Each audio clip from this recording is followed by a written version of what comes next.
masih banyak program-program katakanlah tanggung jawab sosial dan lingkungan ini hanya diartikan sebatas bantuan sosial misalnya. Tidak salah, tapi memang tidak sesempit itu mengartikan definisi dari tanggung jawab sosial dari sebuah perusahaan.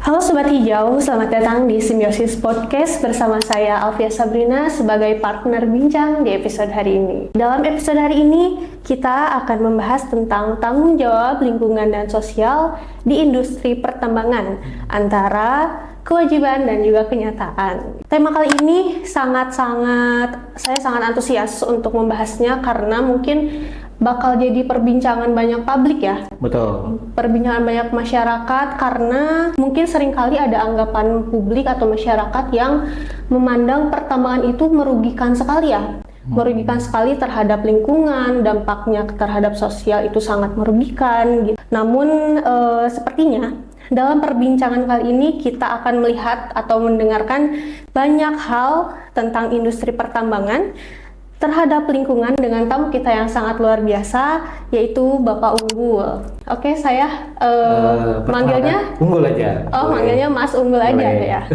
Mas Unggul Ananta. Apa kabar hari ini, Mas Baik, Unggul? Mbak Alfi, terima kasih sebelumnya sudah diundang di Simbiosis Podcast ya. Ya, Simbiosis Podcast. Nah, Sobat Hijau, beliau ini adalah seorang co-founder dan CEO PT Olah Rasa Indonesia. Beliau juga memiliki pengalaman yang sangat luar biasa, di antaranya menjadi Presiden Director PT Olah Rasa Indonesia, Komisioner PT Solutif Inovasi Kreatif, juga Komisioner PT Nusantara Property Management. Dan juga yang fun fact-nya, yang sangat uniknya, beliau juga adalah sosok pemimpin yang sangat berprestasi meraih pemuda paling dikagumi di Asia dalam ACES Award ya Mas ya? Asia Corporate Excellence Sustainability Award. Oh iya, baik, seperti itu. Dan juga Mas ini salah satu pemimpin muda inspiratif di antara 30 pemimpin muda dari Pijar Foundation. Betul. Juga pemimpin teratas dalam implementasi digital tahun 2024. Ya, terima kasih ya Mas sudah bergabung dengan Simbiosis Podcast Simbiosis kali ini. Terima kasih sudah diundang. Mudah-mudahan sharingnya bisa bermanfaat nanti. Amin, pasti bermanfaat ya. Sebelum ke pertanyaan-pertanyaan yang akan saya bawakan mengenai hal intinya, boleh dong diceritakan Mas ini sebagai co-founder dan CEO PT Inovasi Indonesia, apa saja sih kegiatan sehari-hari atau kegiatan setahun kemarin? Boleh ceritakan Mas? Terima kasih sebelumnya. Perkenalkan semuanya penonton dari Simbiosis Podcast ya. Nama saya Unggul Ananta.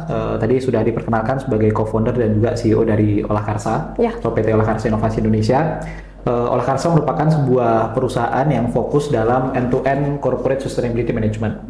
Jadi kami membantu secara komprehensif dari hulu, misalnya berkaitan dengan research, konsultasi, kemudian juga asistensi terhadap beberapa proyek sustainability, kemudian strategi komunikasi, termasuk juga salah satu yang menjadi value added bagi kami adalah kami membuat satu platform yaitu ESG Digital Service, merupakan salah satu aplikasi untuk bagaimana kemudian kita bisa mengoptimalkan tata kelola berkaitan dengan kinerja lingkungan, sosial, dan tata kelola itu sendiri. Kira-kira ruang lingkupnya itu 3 tahun ke belakang kami banyak membantu dari berbagai macam sektor industri ya, baik itu mining industry, apakah itu juga dari industri plantation, dari industri manufacturing dan lain sebagainya. Kira-kira itu perkenalan singkat terkait dengan Olah Karsa. Iya, sangat luar biasa sekali. Berarti Mas Unggul ini sosok pemuda yang peduli akan lingkungan gitu. Bos juga di lingkungan mungkin ya, sangat-sangat peduli di lingkungan. Sangat cocok dengan tema hari ini. Kita akan membahas tentang lingkungan dan sosial industri pertambangan. Nah, saya mau tahu Mas Unggul, biasanya sejauh mana sih regulasi di Indonesia mengatur kewajiban industri pertambangan dalam menjaga lingkungan dan kesejahteraan di masyarakat? Baik, ini pertanyaan pembukanya diawali dengan regulasi ya. Jadi mungkin sebelum saya bicara regulasi nasional, perlu saya sampaikan bahwa sebetulnya ada satu panduan atau guidance secara internasional yang sudah disepakati berkaitan dengan tanggung jawab sosial, yaitu ISO 26000. Jadi ada satu panduan tentang social responsibility, itu ISO 26000. Nah, di dalam ISO 26000 ini, kalau tadi ditanya soal CSR ya, itu sebetulnya biasanya itu diasosiasikan dengan kegiatan yang berkaitan dengan masyarakat. Tapi sebetulnya dalam ISO 26000 ini ada 7 core subject daripada tanggung jawab sosial atau social responsibility.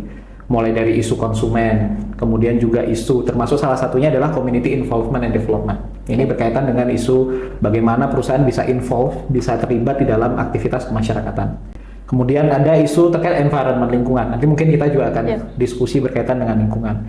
Kemudian ada isu terkait dengan labor practice, berkaitan dengan tenaga kerja gitu ya. Karena kita tahu bahwa resiko itu juga salah satunya berpotensi juga terhadap tenaga kerja, terhadap setiap aktivitas operasional dari suatu perusahaan. Dan beberapa hal yang lain terkait dengan human right dan lain sebagainya. Jadi sebetulnya kalau kita bicara tanggung jawab sosial, menurut ISO 26000 ini kita harus melihat itu secara komprehensif, dan di situ disebutkan sebetulnya definisi dari social responsibility adalah sebuah tanggung jawab dari organisasi atau itu perusahaan terhadap setiap aktivitas dan keputusan bisnisnya.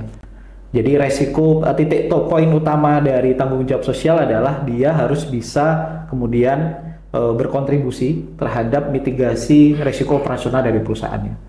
Jadi jangan sampai misalnya perusahaannya sektornya apa, programnya tidak kemudian menjawab aktivitas yang sifatnya berkaitan dengan resiko operasional. Melenceng dengan tujuan tersebut ya. Betul. Tapi di satu sisi, selain juga berkaitan dengan mitigasi resikonya atau aktivitas yang terdampak gitu ya, tapi juga berkaitan dengan bagaimana kontribusi perusahaan terhadap pembangunan berkelanjutan atau sustainable development.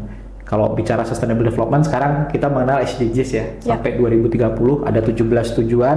Saya pikir perusahaan bisa menentukan target prioritas dari 17 pembangunan berkelanjutan ini yang relevan dengan core bisnisnya kira-kira apa gitu. Itu kalau kita bicara nasional, ada beberapa hal, misalnya undang-undang PT di situ juga disampaikan bahwa perusahaan terutama disebutkan secara lebih spesifik yang berdampak secara langsung terhadap lingkungan itu juga punya kewajiban untuk bisa melakukan program corporate social responsibility. Kalau bicara lebih spesifik lagi terkait dengan pertambangan, di situ juga ada beberapa hal ya, pilar yang kemudian berkaitan dengan rencana induk program pemberdayaan masyarakat.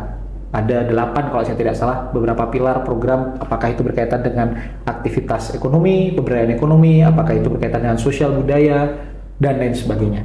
Jadi sebetulnya secara regulasi kita sudah banyak sekali ya peraturan yang kemudian memberikan satu panduan berkaitan dengan bagaimana tanggung jawab sosial itu dilaksanakan.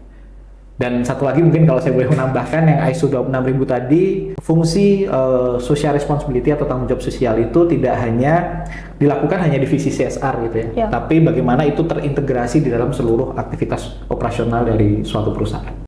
Baik-baik. Tapi di samping isu-isu yang terjadi dan apa ya, mungkin itu menyangkut juga dengan undang-undang yang sudah disahkan. Apakah biasanya nih perusahaan tambang atau pertambangan ini memang benar-benar mengikuti CSR tersebut, atau mungkin saja hanya apa ya, istilahnya hanya formalitas, ada seperti itu biasanya? Ya, kalau kita bicara pada level implementatif ya, itu memang banyak sekali challenge ya, saya bilang tantangan yang harus kemudian kita hadapi. Yang pertama memang dalam adopsi tanggung jawab sosial ini sendiri, memang dari satu industri dengan industri yang lain saya cukup melihat ada beberapa perbedaan. Ada beberapa sektor industri tertentu yang dengan mudah bisa mengintegrasikan katakanlah sustainability di dalam operasional bisnis mereka. Karena mungkin apa yang mereka lakukan dampak sosial dan dampak lingkungannya tidak terlalu signifikan gitu ya. Tapi ada beberapa industri yang punya profil resiko cukup tinggi. Salah satunya tentu pertambangan. Itu dalam level implementasi tentu ada tantangan tersendiri. Nah, inilah yang kemudian kita harus bisa terjemahkan secara presisi ya, berkaitan dengan bagaimana pelaksanaan tanggung jawab sosial. Kalau kita melihat di lapangan, masih banyak program-program katakanlah tanggung jawab sosial dan lingkungan ini hanya diartikan sebatas bantuan sosial misalnya, atau mungkin sebatas dukungan infrastruktur. Betul. Tidak salah, tapi memang tidak sesempit itu mengartikan definisi dari tanggung jawab sosial dari sebuah perusahaan. Jadi kembali lagi kepada definisi, satu, dia harus bisa menjawab resiko operasional, dampak atas aktivitas bisnis perusahaan. Yang kedua, bagaimana dia juga berdampak dan berkontribusi pada pembangunan berkelanjutan. Oke, di samping itu, menurut Mas nih ya, mungkin saya lebih menanyakan pribadi aja gitu ya. Menurut Mas pribadi, apakah perusahaan tambang di Indonesia ini telah menjalankan CSR dan ESG sesuai dengan standar global atau masih ada yang melenceng atau keseluruhan banyak yang melenceng? Saya mungkin sebelum menjawab apa yang terjadi di Indonesia perlu membedakan definisi antara CSR dan ESG. Kalau kita bicara ESG, itu merupakan salah satu instrumen assessment yang dilakukan, karena kacamata ESG ini selalu kacamata stakeholder, terutama adalah investor. Yang mana investor itu mulai melihat kinerja perusahaan itu tidak hanya pada aspek financial performance, tapi dia juga melihat bagaimana kinerja sosial, E-nya kan environment, social, and governance. Jadi 3 kacamata ini yang kemudian dilihat. Nah, kalau bicara ESG, itu ada satu istilah yang disebutkan sebagai materiality issue. Jadi materiality issue adalah resiko baik itu lingkungan, sosial maupun tata kelola yang paling berdampak signifikan terhadap aktivitas bisnis perusahaan. Jadi antara sektor pertambangan dengan sektor plantation misalnya, atau sektor keuangan, itu materiality issue berkaitan dengan lingkungan, sosial, dan tata kelola tentu berbeda-beda. Karena resiko operasional juga berbeda-beda. Nah, kalau kita bicara ESG, tentu kita harus bisa menentukan apa topik material yang paling signifikan terhadap aspek operasional bisnis kita, yang kemudian berdampak pada kinerja ESG secara keseluruhan, yang harapannya itu menjadi salah satu pertimbangan investor untuk bisa menentukan keputusan investasinya. Itu kalau kita bicara ESG. Tapi kalau kita bicara CSR, itu bagaimana kemudian perusahaan punya tanggung jawab terhadap aktivitas operasional bisnis mereka. Jadi ini kedua hal yang berbeda, tetapi kemudian punya korelasi yang sama gitu ya. Karena bagaimana implementasi CSR juga bisa berdampak pada kinerja ESG dari suatu perusahaan. Nah, kalau bicara pelaksanaan di Indonesia seperti apa, sudah dilaksanakan. Tetapi kemudian bagaimana dampaknya, itu yang kita perlu evaluasi. Belum semua program-program yang berkaitan dengan tanggung jawab sosial lingkungan ini memang memberikan dampak terhadap kemandirian. Karena ujungnya ini kan sebetulnya kita menginginkan ada kemandirian dari masyarakat gitu ya, yang terdampak dari sisi operasional perusahaan. Nah, mungkin nanti kalau berkaitan dengan bagaimana melihat dampaknya, saya akan sampaikan pada beberapa pertanyaan ke depan. Siap.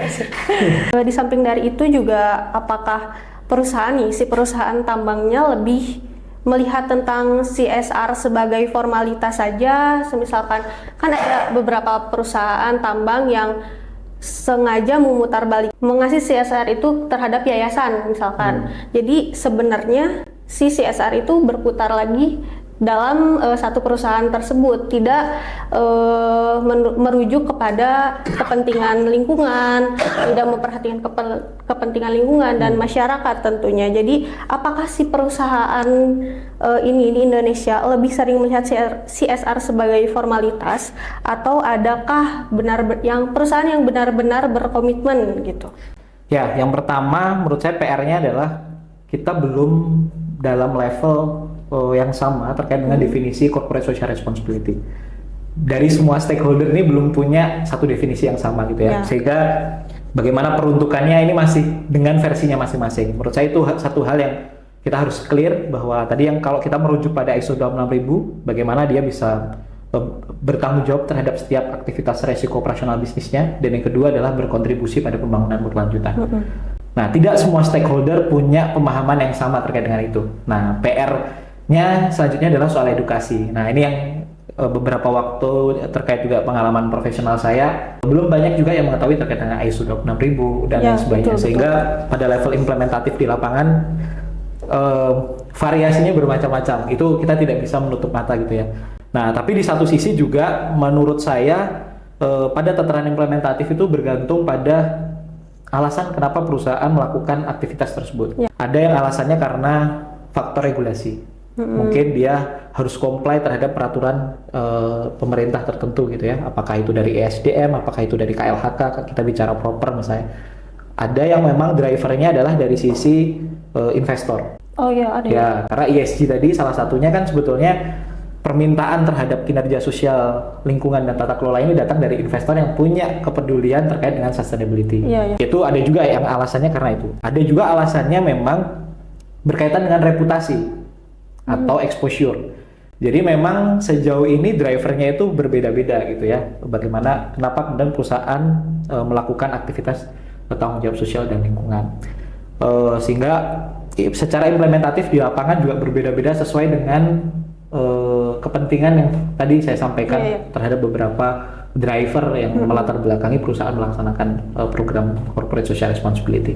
Jadi kalau bisa dilihat atau bisa disimpulkan, berarti untuk memenuhi standar global ini di Indonesia apakah memang sudah memenuhi atau hanya sebagian-sebagian atau mungkin secara garis besarnya masih belum gitu? Oke, menurut saya masih ada gap dalam beberapa perusahaan tertentu itu sudah sangat advance dalam menerapkan. Tapi pada beberapa perusahaan tertentu juga, padahal satu sektor industri yang sama juga mungkin masih mencoba mencari pola ya dalam pelaksanaan ataupun implementasi program corporate social responsibility. Tidak jarang juga secara implementatif juga dilaksanakan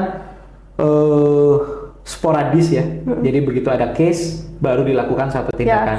Jadi belum ada suatu proses perencanaan yang matang dan itu sejalan dengan strategi perusahaan. Baik. Jadi gap itu masih sangat sangat ada ya. Betul.